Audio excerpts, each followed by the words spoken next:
Two white officers stopped Marsha Wilson on the road, unaware that they were confronting their new boss, a black woman who, from day one, had been ready to challenge a system built on bias. Their brazen and racist questions weren't just an insult to her, but a stark reminder of the very thing she was there to fight in this city. However, when she revealed her true position, their expressions shifted. They realized that this day would change their lives. What happened next would shock even those who had seen it all. But let's take it one step at a time. Marsha Wilson nervously gripped the steering wheel as she drove into the new city. Today was her first day as the chief of police, and although it should have been a celebratory occasion, she felt tense. After fighting through years of racial discrimination, she knew that her new appointment wouldn't be welcomed by everyone. The city she was heading to was known for its conservative views, and many in the police force had openly expressed dissatisfaction with her arrival. When the lights of a patrol car flashed ahead, Marsha instinctively tensed up. She was being pulled over. Two white officers stepped out of their car and slowly approached her. One of them, the senior officer, gave her car a dismissive glance. The younger officer immediately started with a suspicious question. "Where are the vehicle papers?" Marsha silently handed over her license and registration. The officers exchanged quick glances, a sense of habit in their behavior. They seemed certain of their righteousness and complete control of the situation. "Did you violate something?" asked the senior officer, his tone already containing notes of judgment. "You know, this area isn't the safest for people like you, right?" Marsha felt anger boiling up inside, but worked to remain calm. She knew that every emotion she displayed would be put under a microscope. She understood that this wasn't just a routine stop, but a demonstration of power based on prejudice. Suppressing her frustration, she closely watched the officers' every move. They continued to inspect her documents, dragging out the time as if intentionally trying to make her uncomfortable. The young officer, finding nothing suspicious, still wasn't ready to back down. "What's your purpose in being in this area?" His voice sounded insistent, almost provocative. Marsha knew that the situation was slipping out of the bounds of professionalism. These officers were determined to find something that would give them a reason to detain her, but she couldn't afford to give them that chance. Her heart was pounding, but she maintained her composure. "I'm on my way to work," she replied shortly. The young officer squinted, not satisfied with that answer. "And what kind of work do you do, if you don't mind me asking?" His question sounded like a challenge. Marsha paused, studying their faces.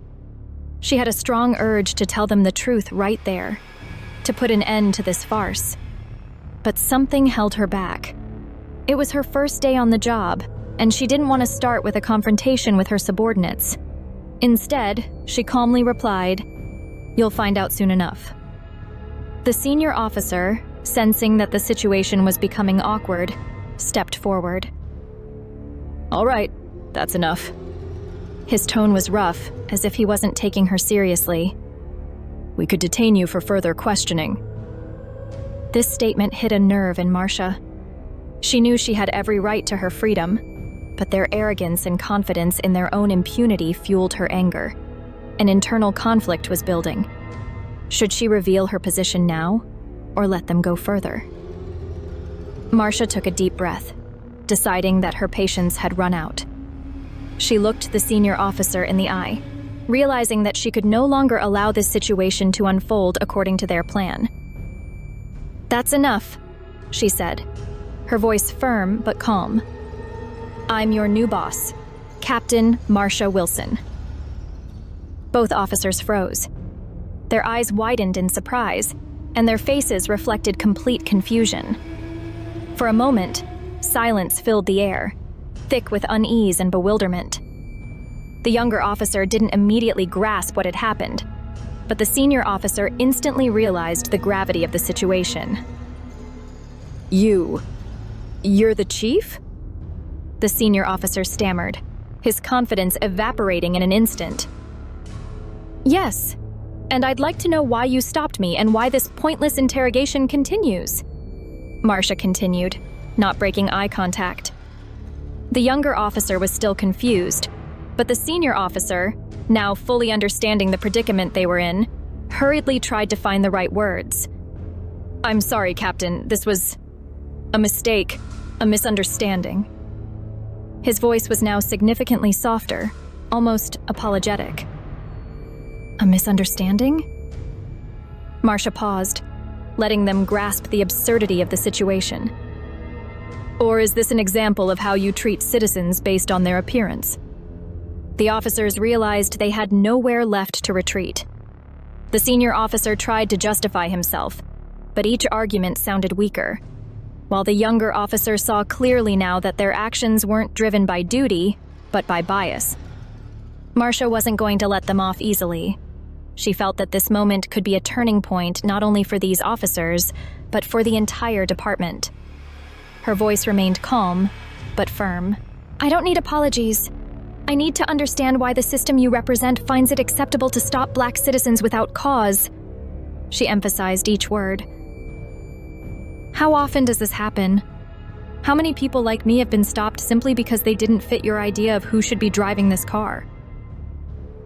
The officers were silent, unable to respond. They understood that in front of them stood not just a new boss, but someone who fully grasped their methods. "You'll be reporting to me during the first week about every vehicle you stop," Marcia continued, "and I'll thoroughly review how closely your approach aligns with the law and professional standards." The younger officer appeared completely deflated. The senior officer, realizing the seriousness of the situation, tried to collect himself, but his voice still trembled. "We'll do everything as you said, Captain. We didn't realize." "That's the biggest problem," Marcia interrupted him. "You don't even realize what you're doing." She left them standing there as she got back into her car. Steadying herself, she started the engine and drove off, leaving them to reflect on their actions. But her work was far from over. Later that day, Marcia gathered all the officers for her first meeting. She knew that change in the system had to start from the top. In front of the entire team, she recounted what had happened and made it clear that such methods would no longer be tolerated. She didn't blow it into a scandal, but she made sure they knew that things would be different from now on. Every officer in the precinct would have to understand their responsibility in how they treated citizens, regardless of their race or social status. The story quickly spread throughout the community. For some, it was a sign of change. For others, a warning. The media picked up the news, and Marcia became a symbol of the fight for justice and change in the system. She knew that much work lay ahead, but this first step was crucial. Now she understood that her position wasn't just a title, but an opportunity to make life better for those who had long suffered from injustice.